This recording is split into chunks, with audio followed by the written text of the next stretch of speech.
Hello সবাইকে। So আরও একটা নতুন ব্লগে তোমাদের সবাইকে ওয়েলকাম। তো আজকে তোমাদের মোস্ট ডিমান্ডিং কোয়েশ্চেন ছিল হচ্ছে যে আমি রিসেপশনে যে শাড়িটা পরেছিলাম সেই শাড়িটা আর আমার মেকআপটা কে করে দিয়েছে।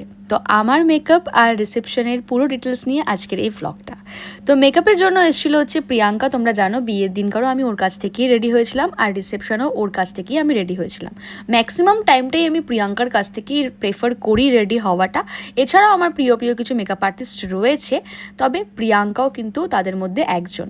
তারপরে আমরা এখানে সুন্দর করে আমাদের মেকআপটা স্টার্ট করে দিলাম। আর আমি আজকে রেখেছিলাম হচ্ছে একটা সফিস্টিকেটেড লুক, যেটা একটু সাবেকি টাইপের। আর এই লুকটা আমার এই শাড়িটার সাথে বেশ মানাচ্ছিল, ওই জন্য ভাবলাম এরম টাইপের একটা লুক করা যাক। আর এখানে আমি ফুল রেডি হয়ে গেছি, আমার হেয়ার ডান হয়ে গেছে। এবার আমি এক্সেসরিজগুলো পরে নেবার পরে এবার শাড়ির ডিটেলস তোমাদেরকে দেবো। শাড়িটা আমি নিয়েছিলাম হচ্ছে ওয়াইটি শপ থেকে, কিছুদিন আগে তোমাদের একটা ব্লগে আমি দেখিয়েছিলাম। তোমরা যদি এই শাড়িটা চাও তো ওদের কাছে এই স্ক্রিনশটটা দিয়ে দেখাতে পারো। আমি ওদের নাম্বার স্ক্রিনে বড় করে মেনশন করে দিলাম। এছাড়াও আমি প্রিয়াঙ্কার কন্ট্যাক্ট ডিটেলসও মেনশন করে দিলাম।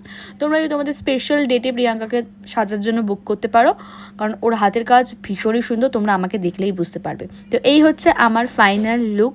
তোমরা এবার জানাও কমেন্ট করে যে আমাকে তোমরা 10-এর মধ্যে কত দেবে। চলো টাটা, ফুল ডিটেলস তোমরা পেয়ে গেলে। দেখা হচ্ছে অন্য কোনো মিনি ব্লগে। ভালো থেকো, বাই।